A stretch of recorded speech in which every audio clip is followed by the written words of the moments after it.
গণভোটে হ্যাঁ নাকি না? দেখেন, হ্যাঁ বা নায় যাওয়ার আগে আমাদেরকে দেখতে হবে গণভোটের ব্যালটে কি আছে, গণভোটের প্রশ্নগুলো কি, কি?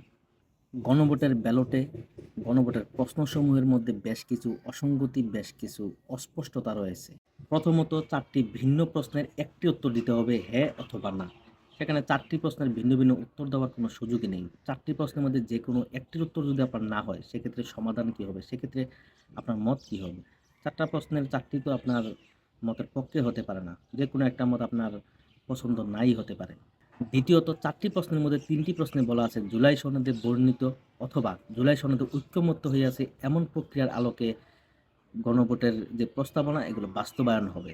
এখন প্রশ্ন হলো ১২ কোটি ভোটারের কতজন জানে যে জুলাই সনদে আসলে কি রয়েছে?